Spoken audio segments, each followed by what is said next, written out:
Hey, you guys remember that episode of Ed, Edd, and Eddy where everyone on the cul-de-sac is suffering from a disease under quarantine except the Eds? To a point where Eddie went crazy enough to start gambling with squirrels? Back, chicken boy! Back! Back! Hey, look! Oh, dear. Hey, find the nut! Where's the nut? Here's the nut, round you go! Come on, pick! This one! This. Ooh! Sorry, you lose. Well, yeah, I'm $10,000 in debt to one of the rodents in my front yard. So I'm going to need to start ramping up production here to take care of that problem. And oh boy, do we have a gem today! Hey there, everyone! My name's Lionel, and I'm the star of a new show called Thundercats Roar. You don't know what a Thundercat is?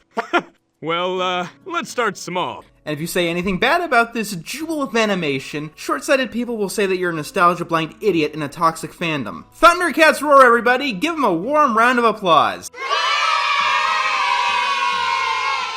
I have a feeling that this is going to be a different kind of episode for a variety of reasons, but let's start with some history and letting you all know where I stand on this particular franchise. Thundercats Roar is the latest entry in the Thundercats franchise. If you don't know, it's a series made in 1985 to sell a line of toys like every other cartoon made in the 80s. I'm not going to pretend that I know anything about this one. It either makes me the worst person in the world or the best person in the world to review this particular reboot, depending on who you ask. But yeah, I didn't grow up in the 80s, and generally I don't watch 80s cartoons unless I have to. Normally when I review reboots or adaptations, I have a good grounding on whatever they're being adapted from. I have had a relationship with the Wayside Books, Teen Titans, and the Powerpuff Girls, for instance. I decided not to go in-depth of research with the previous franchise for a couple of reasons this time around. The most telling is that I don't need to watch anything but this show to know how utterly shit it is. I'm jumping ahead, like far ahead, but this is already going to be a candidate for one of the worst cartoons of the 2020s. Yeah, I'm not behind schedule. I'm far ahead of schedule. And I pray to God that this makes the list because I don't even want to think about the future at this point. Now, it's not like I know nothing about Thundercats. I've heard things about it. Not as much as, say, Ninja Turtles, but still, Thundercats just wasn't as popular as those. The series was about a bunch of cat people escaping from the destroyed world Thundera. They ended up landing in Middle-earth. I'm sorry, Third-Earth. Just getting this out of the way, at some point in this review, I am going to call Lionel, at least once in this video. From what I could tell, it's pretty typical 80s. Heroes facing villains in a science fiction or fantasy setting to sell toys with a really good theme song. I want to say that it was nothing special, but I'm pretty sure that it was special to someone. Unlike My Little Pony or Ninja Turtles, Thundercats didn't get a reboot until 2011. This one was praised as being very high quality, and basically how you do a reboot of an 80s cartoons, in a time when reboots were becoming increasingly common and increasingly popular. And of course, like most good cult classics, it was cancelled because nobody watched it. So when that doesn't work, you go in the opposite direction and make someone that no one in their right mind would ever want to watch and hope that that gets the views raking in. I'm not even going to pretend to be polite on this one. Look, I'm going to come right out of the gate, and I will concede that yes, there are some complaints towards the show that make no sense, except in the minds of idiots on the internet. Thundercats, when it was first announced back in 2018,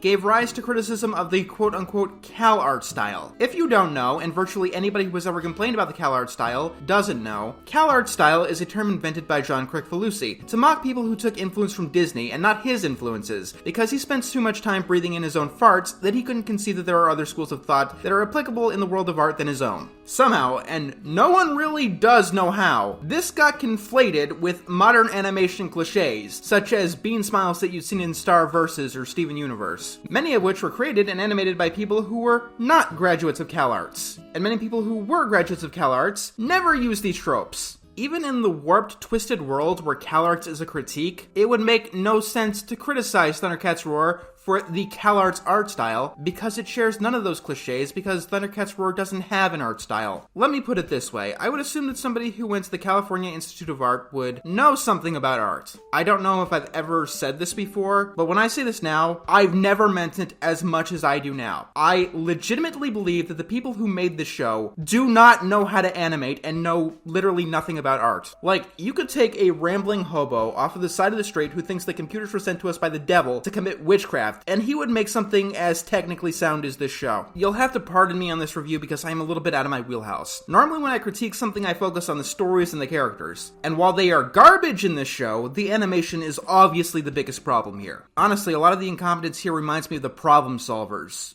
without the seizures. I quite honestly don't know where to begin. Where does one begin when literally everything is wrong? Literally everything. You know what? Let's start with one of the smallest pieces of refuse here, because I think the smaller complaints will lead us to the bigger complaints. One thing that constantly bugged me in this whole thing was actually the sword. Yeah, I know it sounds stupid, but this fucking sword. Actually, no, it's not a sword. Swords are long and sharp, but this one. You know how people often criticize Steven Universe, where in just about every scene the characters mysteriously change size because the series has no sense of scale? Well, imagine characters and props and everything changing size in the middle of a scene. An object or a character will go from one frame to the next and look completely different. Sometimes, very rarely, this sword, it's the size that it's supposed to be. And other times, it looks like a goddamn butter knife. And I repeat, this is sometimes in the same scene. And keep in mind, this is a sword. Manufactured objects with hard straight lines are easier to keep consistent than people. So how do you think that they handle the people? They don't! Also, swords are kinda sharp. Whenever we see that sword from the side, it's clearly got a hard, flat edge. Let me put it this way. It looks like a Halloween prop. Like, if you cut up some cardboard in the shape of a sword for a pirate costume, it would be just as effective as Lionel's sword. I know next to nothing about Thundercats, but I do know that the sword is one of the biggest icons of the series. You see it in pretty much every promo for any of the 3 series, including this one.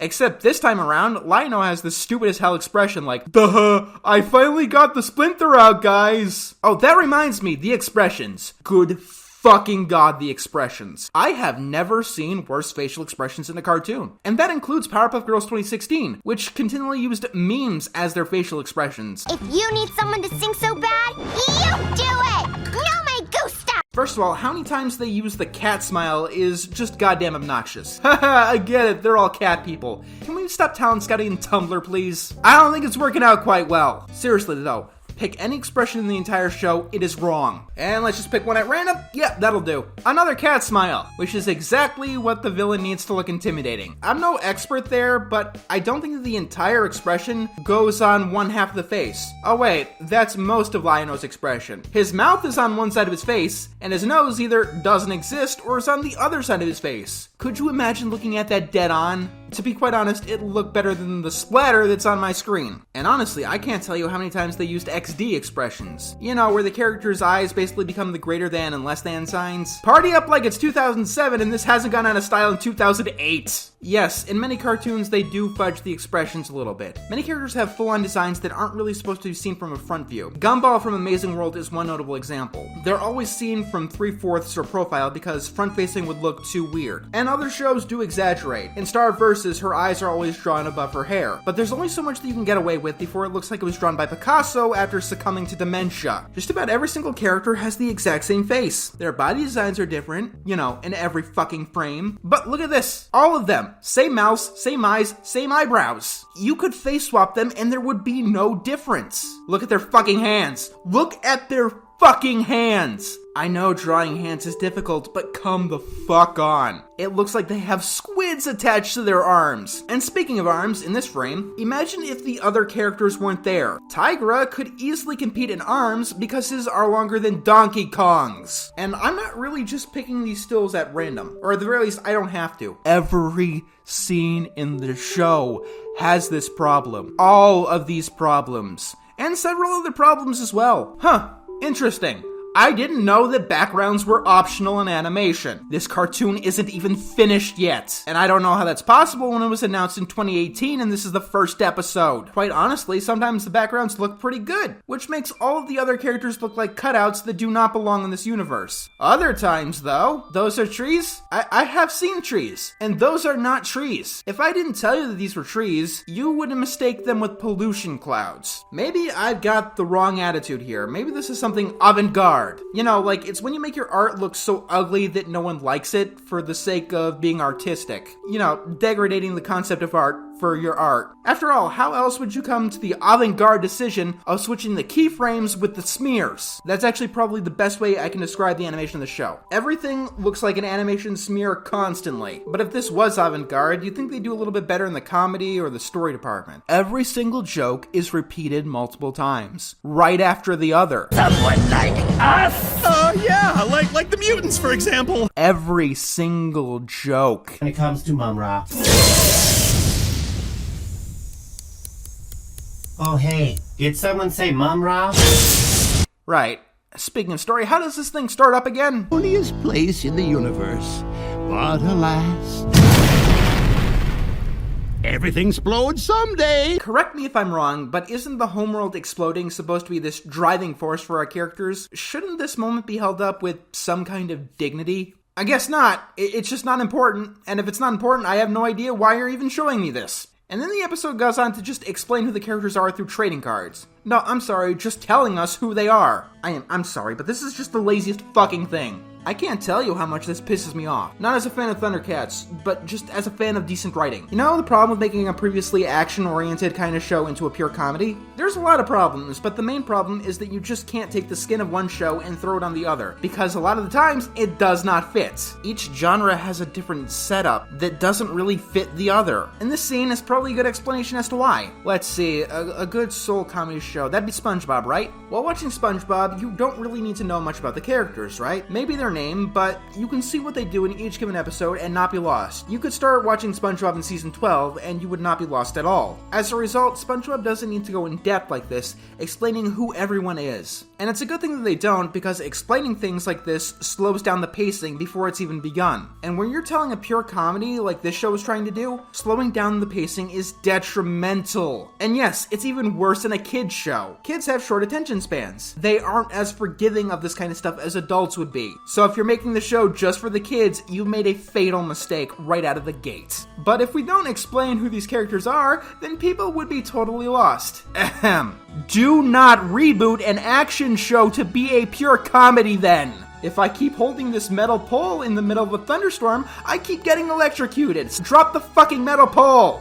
I know we're all living under Teen Titans Go Shadow at this point, but has it worked for any other franchise at this point? Any of them? I mean, maybe Rise of the Teenage Mutant Ninja Turtles.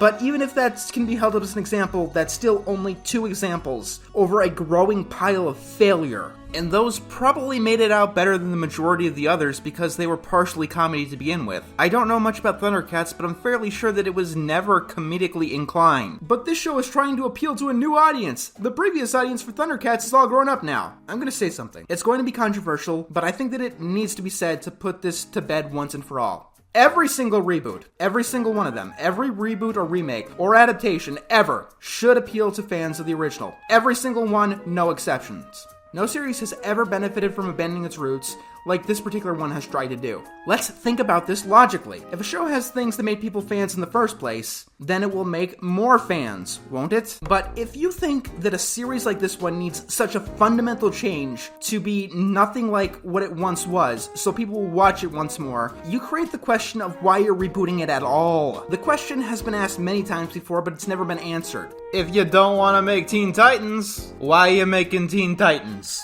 If you don't want to make Powerpuff Girls, why are you making Powerpuff Girls? If you don't want to make Thundercats, why the hell are you making Thundercats? The people who made Friendship is Magic wanted to make the My Little Pony they grew up with. The people who made the DuckTales remake wanted to make DuckTales. The people who made this show wanted to make an ass out of the franchise. And honestly, every frame from this show looks like they wiped theirs with it.